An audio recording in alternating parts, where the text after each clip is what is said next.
আসসালামু আলাইকুম। আজকের বাংলা নিউজে সবাইকে জানাচ্ছি স্বাগতম। শুরুতে জানাচ্ছি বিশ্বের আলোচিত খবরের শিরোনাম।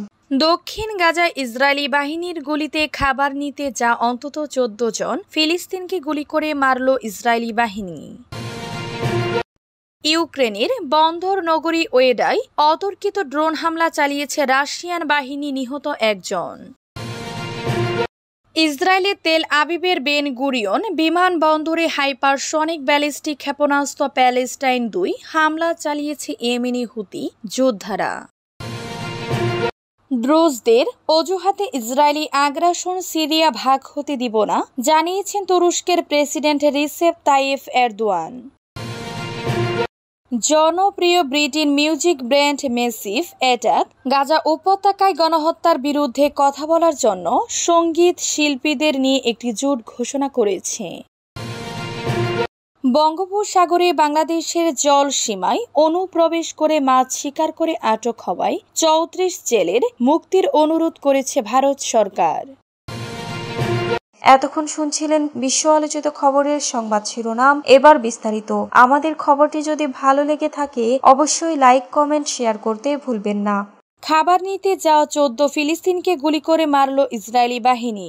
দক্ষিণ গাজা ইসরায়েলি বাহিনীর গুলিতে খাবার নিতে যা অন্তত 14 জন ফিলিস্তিনি নিহত হয়েছেন। এই 14 জন সহ শুক্রবার গাজা জুড়ে ইসরায়েলি হামলায় কমপক্ষে 51 জন ফিলিস্তিনি নিহত হয়েছেন। এ ঘটনায় আরও বহু মানুষ আহত হয়েছেন বলে জানানো হয়েছে। খবর আল জাজিরার খবরে বলা হয়, খাদ্য বিতরণ কেন্দ্রটি গাজার রাফা শহরে অবস্থিত। মে মাসের শেষ দিন থেকে এখন পর্যন্ত গাজায় খাদ্য সহায়তা পাওয়ার অপেক্ষায় থাকা অবস্থায় প্রায় 900 মানুষ নিহত হয়েছেন বলে ধারণা করা হচ্ছে। তাদের অধিকাংশই গাজা হিউম্যানিটারিয়ান ফাউন্ডেশনের জিএইচএফ কেন্দ্রগুলোর আশপাশে নিহত হন। এর আগে বুধবার দক্ষিণ গাজার আরেকটি জিএইচএফ সহায়তা বিতরণ কেন্দ্রে কমপক্ষে 21 জন ফিলিস্তিনি নিহত হন। ওই ঘটনায় বেশিরভাগ মৃত্যুর কারণ পদদলিত হওয়ায় বলে জানা গেছে। গাজার মানবিক সংকট প্রতিদিনই গভীরতর হচ্ছে, আর খাদ্যের জন্য অপেক্ষা করতে প্রাণ হারাচ্ছেন বহু নিরীহ মানুষ। বিশ্ব খাদ্য কর্মসূচি WFP জানিয়েছে, গাজার হাজার হাজার ফিলিস্তিনি বিপর্যয়কর পরিস্থিতিতে রয়েছে। সেখানকার শরণার্থী শিবিরে আশ্রয় নেওয়া প্রতি 3 জনের জন্য একজন দিনের পর দিন না খেয়ে থাকে। ইউক্রেনে রাশিয়ার অতর্কিত ড্রোন হামলা। ইউক্রেনের বন্দর নগরী উড়িষ্যায় অতর্কিত ড্রোন হামলা চালিয়েছে রাশিয়ান বাহিনী। এতে এখন পর্যন্ত একজনের নিহতর খবর পাওয়া গেছে। শনিবার ভোরে ওড়িশায় মেয়র এ তথ্য জানিয়েছেন খবর AFP।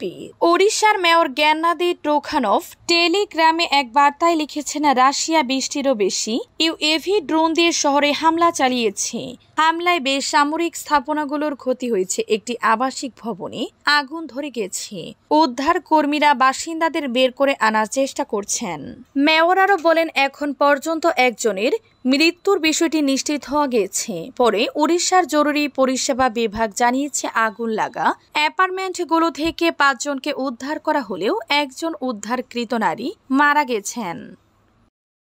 ইসরায়েলি বিমানবন্দর লক্ষ্য করে প্যালেস্টাইন 2 ক্ষেপণাস্ত্র ছুটল হুতিরা। ইসরায়েলের তেল আবিবের বেন গুরিয়ন বিমানবন্দরে হাইপারসনিক ব্যালিস্টিক ক্ষেপণাস্ত্র হামলা চালিয়েছে ইয়েমেনি হুতি যোদ্ধারা। হুতি নিয়ন্ত্রিত টেলিভিশন চ্যানেল আল মাসিরাহের সম্প্রচারিত এক বিবৃতিতে সংগঠনের সামরিক মুখপাত্র ইয়াহিয়া সারি একথা জানিয়েছেন। তিনি বলেন, ক্ষেপণাস্ত্র বাহিনী ইসরায়েলি বিমানবন্দরে একটি সামরিক অভিযান পরিচালনা করেছে। হামলায় প্যালেস্টাইন 2 নামক হাইপারসনিক ব্যালিস্টিক ক্ষেপণাস্ত্র ব্যবহার করা হয়েছে। হুতি মুখপাত্রের মতে অভিযান সফলভাবে তার উদ্দেশ্য অর্জন করেছে। তিনি দাবি করেন, হামলার ফলে ইসরায়েলের গুরুত্বপূর্ণ বিমানবন্দরের কার্যক্রম স্থগিত করা হয় এবং লাখ লাখ ইসরায়েলি আশ্রয়ের জন্য পালিয়ে যেতে বাধ্য হয়। ইসরায়েলি বাহিনী ক্ষেপণাস্ত্রটি প্রতিহতের দাবি করেছে। তারা জানিয়েছে, ক্ষেপণাস্ত্র হামলার মধ্যে বেশ কয়েকটি এলাকায় সাইরেন বেজে ওঠে। 2023 সালে গাজা উপত্যকায় ইসরায়েলি আগ্রাসন তীব্র হওয়ার পর হুতিরা সতর্ক করে দেয় তারা ইসরায়েলি হামলা চালাবে এবং তাদের সঙ্গে যুদ্ধ জাহাজগুলিকে লোহিত সাগর ও বাব এল মানদেব প্রণালীর জলের মধ্যে দিয়ে যেতে দিবে না। দ্রুজদের অজুহাতে ইসরায়েলি আগ্রাসন, সিরিয়া ভাগ হতে দিবে না এরদোয়ান।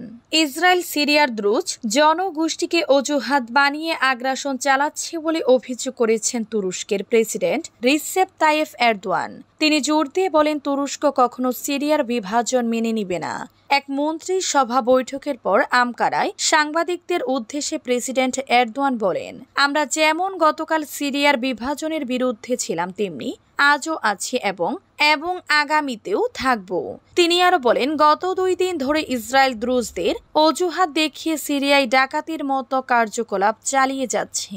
ইসরায়েলের উপর নির্ভরকারীরা বড় ভুল করছে বলেও সতর্ক করে দেন এরদোয়ান। তিনি বলেন, ইসরায়েল একটি আইন বহির্ভূত, নীতিহীন, উদ্বৃত্ত, অবাধ্য এবং রক্তপিপাসু সন্ত্রাসী রাষ্ট্র। এরদোয়ান আরো বলেন, একটি স্থিতিশীল সিরিয়া কেবল প্রতিবেশী দেশগুলোর জন্য নয়, পুরো অঞ্চলের জন্য শান্তি ও স্থিতিশীলতা বয়ে আনবে, অন্যথায় এর বোঝা সবাইকে বইতে হবে। গাজার গণহত্যা নিয়ে কথা বলতে ব্র্যান্ড শিল্পীদের জোট উন্মোচন করল ম্যাসিভ অ্যাটাক। জনপ্রিয় British music brand massive attack Gaza উপত্যকায় গণহত্যার বিরুদ্ধে কথা বলার জন্য বৃহস্পতিবার 17 জুলাই সোশ্যাল মিডিয়ায় ম্যাসিভ অ্যাটাক লিখেছে গাজার দৃশ্য বর্ণনার অতীত। আমরা শিল্পী হিসেবে লিখেছি যারা আমাদের সর্বজনীন প্ল্যাটফর্ম ব্যবহার করে সেখানে ঘটমান গণহত্যার বিরুদ্ধে এবং যুক্তরাজ্য সরকারের সহায়ক ভূমিকার বিরুদ্ধে কথা বলার সিদ্ধান্ত নিয়েছি। এই সিদ্ধান্তর কারণে মিউজিক ব্র্যান্ডটি হুঁশিয়ার সম্মুখীন হয়েছে বলে জানিয়েছেন তারা। লিখেছে, বিবেকের প্রকাশের কারণে শিল্প ক্ষেত্র থেকে এবং UK lawyers for Israel UKL for আইয়ের মতো সংগঠিত সংস্থার মাধ্যমে আইনি পদ্ধতির মাধ্যমে বিভিন্ন প্রকার ভীতি প্রদর্শনের শিকার হতে হয়েছে।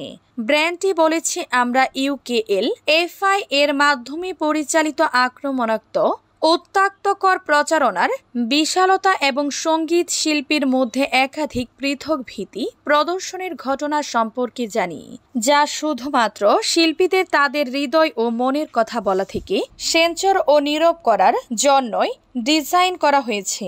ব্র্যান্ডটি আশ্বস্ত করেছে, হুমকির মুখেও তারা চুপ করে দাঁড়িয়ে থাকবে না, বরং অন্য শিল্পীদের নীরব করা বা তাদের কেরিয়ার বাতিলের হুমকি দিতে দিবে না। বাংলাদেশে আটক 34 জেলার মুক্তির অনুরোধ ভারতের।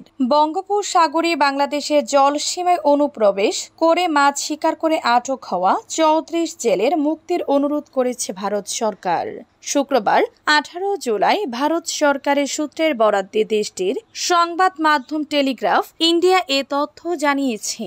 প্রতিবেদনে বলা হয়েছে, বাংলাদেশের জলসীমায় অনুপ্রবেশ করে মাছ ধরার অভিযোগে 34 জন ভারতীয় জেলেকে আটক করেছে বাংলাদেশের আইন শৃঙ্খলা রক্ষাকারী বাহিনী।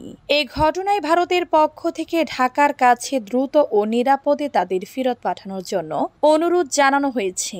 নাম প্রকাশে অনিচ্ছুক সূত্রটি জানিয়েছে, গত 14 ও 15 জুলাইয়ের মাঝরাতে 2টি ভারতীয় মাছ ধরার ট্রলার সহ এই জেলেদের আটক করা হয়।